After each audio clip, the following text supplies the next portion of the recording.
السلام عليكم، ازيكم يا حبايبي؟ عاملين ايه؟ يا رب تكونوا كويسين ودايما ان شاء الله في احسن حال. انا ميمو جمال ودي قناتي. لو اول مره تشوفيني بتمنى تعملي سبسكرايب وتفعلي جرس الكل عشان يوصلك ان شاء الله كل جديد مني. ان شاء الله هنعمل مع بعض النهارده وصفه سهله وبسيطه وجميله جدا وبجد تحفه قوي وطعمها يجنن. هنعمل مع بعض الحمام الكداب بطريقه سهله وبسيطه قوي قوي قوي قوي، وزي ما انتوا شايفين شكله كده بجد شكله تحفة وكان طعمه خطير. جربيه بالطريقة دي، طريقة سهلة وبسيطة جدا ومش هتندمي عليها. تعالوا بقى نشوف ايه نعمل ايه ونسمي الله. اول حاجة كده انا هقول بسم الله الرحمن الرحيم. معايا هنا حتة سمنة بلدي يعني معلقة، عليها نص معلقة كده من الزيت. تمام. واول حاجة كده هشوحها القوانص، لان القوانص طبعا بتاخد سوا شوية عن الكبدة. تمام كده. وبعد كده نزلت بالكبده كده اهو، ومش هقلب كتير عشان ما تتهريش معايا. انا ما حطيتش اي منكهات لحد دلوقتي، خليهم بس كده ياخدوا صدمه. وبعد كده هنزل بنص معلقه كده صغيره من الملح ونص معلقه كمان صغيره من الفلفل الاسود، وكده خلاص الكبده خدت الصدمه واقدر اقلبها براحتي. هنزل عليها كده كمان بنص مكعب من الماجي. تمام، وده اختياري. هحط عليها كده كمان بصلايه صغيره انا فرماها حلو في الكبه. تمام، مش كتير لان انا كده دلوقتي هعمل الرز بتاع الحمام. هقلبهم كده كويس قوي وهنزل عليهم كمان بنص كوبايه من الرز. شايفين عامل ازاي؟ بس كده. وهبدأ دلوقتي اديله الميه المغليه. انا حطيت نص كوبايه من الرز عشان يبقى قد اللي انا هحشيه بالظبط، مش عايزه اكتر. خلاص كده الرز استوى نص سوا بالظبط. انا نزلت عليهم بربع كوبايه من الميه. نص كوبايه الرز حطيت لها ربع كوبايه ميه، ويدوبك هو كده سوي نص تسويه بالظبط. تمام. انا خدت شويه كده في الطبق عشان ما احطهوش كله قدامي ويتزفر، عشان لو فات حاجه اقدر اسويها. معايا بقى هنا انا الحمام الكداب ده، الراجل طبعا كان خليل الوراك، حلو جدا بصراحة وكان منضفها حلو. انا طبعا غسلتها بليمون وبملح ونقعتها شوية بدقيق، وزي ما انتوا شايفين كده مش هعمل فيها اي حاجة خالص غير هرش عليها سنة من الفلفل الاسود وكمان ملح، وهبدأ ارش كده زي ما انتوا شايفين. هي دي التوابل بتاعتي في الفراخ. تمام كده، مش هحط لها اي منكهات خالص. انا هنا بتأكد ان هو شايل العظم من جوه.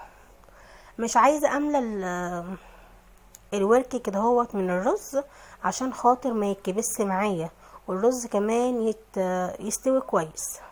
هبدأ احشي بقى كده وادخل جوه في الحتة اللي هي الفاضية ديت. تمام كده. هاخد بقى كده بايدي وهبدأ الف. ما تملهوش رز عشان الرز طبعا اللي انت حاطه ده ما تقوليش قليل، لا ده لسه كمان هيزيد. انا بوريك اهو واحده واحده وبالراحه خالص. قفلت الاول من الجنب وبعدين خدت الجلده كده اللي هي في النص، وبعدين كمان هاخد اخر حته اللي هي الطويله دي معايا وهبدا اقفل كده. بصي بقت عامله ازاي، شبه الحماميه بالظبط. طريقه سهله وبسيطه جدا. انا مش هحط فيها خله ولا خياطها ولا اي حاجه خالص. انا بص هعملها بطريقه سهله جدا. الحته اللي من تحت ديت اللي احنا قفلناها خليها من تحت، وهبدا كده معايا الف بالاسترتش راب اللي احنا شايفينه ده كده، وهلفها كده هوت جامد. تمام. هقص كده بالسكينه وهبدا الف من الجناب زي البونبونيه كده بالظبط، بس انا كمان هقفلها واعمل لها ربطه.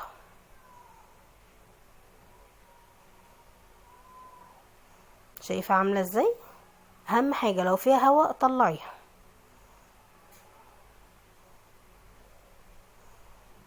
زي ما انت شايفه كده بالظبط. كده انا عارفه ان هي هتستوي ان شاء الله بامر الله، ومش هتفك ولا اي حاجه خالص. هلف معاكي واحده تاني عشان يبقى قدامك اللفه سهله وبسيطه. رشيت رشه من الفلفل الاسود وكمان رشه من الملح، وهبدا اتبلها كده من جوه ومن بره. زي ما انت شايفة كده بالظبط. حاولي تخلي الفلفل الاسود والملح داخل في التتبيلة كلها، تلف بيها الفراخ زي ما احنا شايفين كده. بصي انا بفتح ازاي، وهبدأ احشي كده.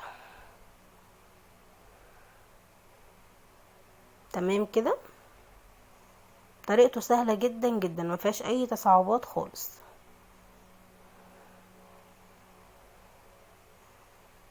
بصي بقى عامل ازاي.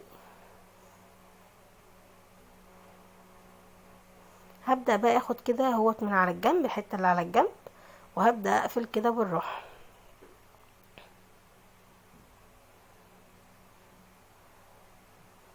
اهم حاجة كده نضفي حواليكي وانتي بتشتغلي. حطيت برضو الحتة اللي انا قفلتها اخر حاجة من تحت، وهبدأ الف برضو كده بالاسترتش راب زي ما احنا شايفين.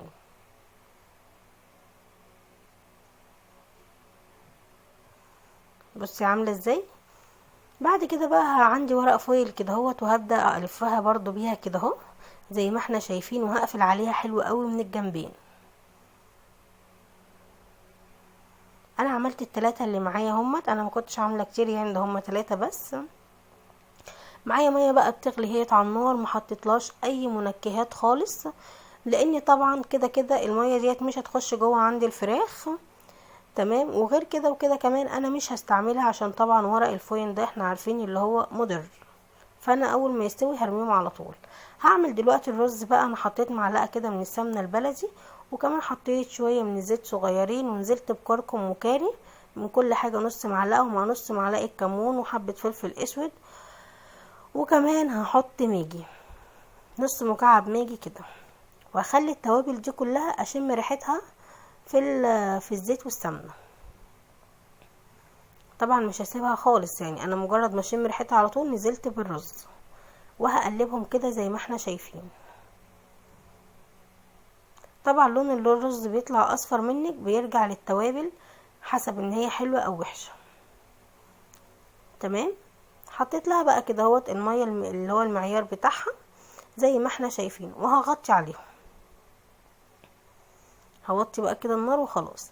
بصي بقى كده، حتى خدي بالك الميه بتاعت اللي هي المفروض الشوربه مغمقه شويه طبعا من ورق الفويل، فطبعا ما ينفعش نستعملها خالص.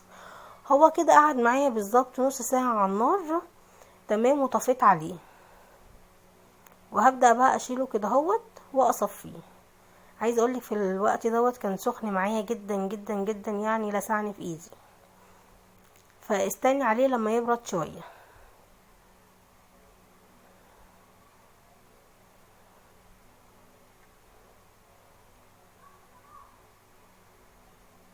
بصي عامل ازاي، طالع ما فيهوش اي حاجه خالص، ولا في رز ولا متفتفت ولا مفرقع ولا اي حاجه نهائي، لان انا مش حاشيه كتير، وهو طبعا ما شاء الله يعني زاد. شايفه بقى عامل ازاي. طريقته حلوه وبسيطه قوي. هنا انا هعمل ايه، انا هنا حطيت معلقه من الباربيكيوت، او لو عندك صلصه حطي، انا بصراحه ما كانش عندي صلصه عشان كده حطيت اللي هو الباربيكيوت ده. وحطيت عليه كمان نص معلقه صغيره من السمنه البلدي. تمام. وحطيت شويه من الفلفل الاسود وشويه من الملح، محطيتش حاجه اكتر من كده. تمام.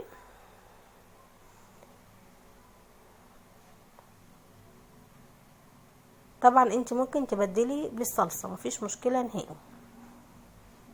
وهدهن بقى كده اهوت حلو قوي زي ما احنا شايفين. حطي سمنه وحطي زيت وحطي اللي انا قلتلك عليه بقى اللي هو الباربيكيو دوت، وحطي عليه كمان فلفل اسود وملح. ولو مش عايزه تحطي سمنه ما تحطيش، مفيش مشكله، بس انا حاطه له حته سمنه بلدي عشان بس تاخد الطعم، بيخلي بصراحه طعمه حلو قوي. وبدات كده رصيتهم معايا في الصينيه، وهدخلهم على الشوايه. الرز معايا كده استوى زي ما احنا شايفين، لونه حلو جدا جدا وطالع مفلفل، وبجد طريقته حلوه قوي وسهله. جربيه بالطريقه دي ان شاء الله هيعجبك. هبدأ بقى. بص الرز عامل معايا ازاي، بجد حلو جدا جدا جدا. والحمام اهوت بقى طلع، وشكله بصراحة روعة، وكانت ريحته فظيعة. شايفة عامل ازاي. هوريكي انا اول ما لقيته خد وش من فوق من الشوايه، رحت كمان قلبته على الظهر عشان كله يبقى لون واحد زي ما احنا شايفين الشكل كده. اعمليه في عزومه وطبق رئيسي كمان، وبجد هيشرفك ومش مكلف خالص خالص خالص، وطريقته سهله وبسيطه جدا جدا جدا. ويا رب الفيديو النهارده يكون عجبكم واستفدتوا منه، ولو عجبك الفيديو ما تنسينيش في لايك وشير وسبسكرايب للقناه. ولو اول مره تشوفيني بتمنى تفعلي الجرس. بستنى تعليقاتكم الحلوه اللي بتسعدني وتفرح قلبي، واقول لكم سلام عليكم.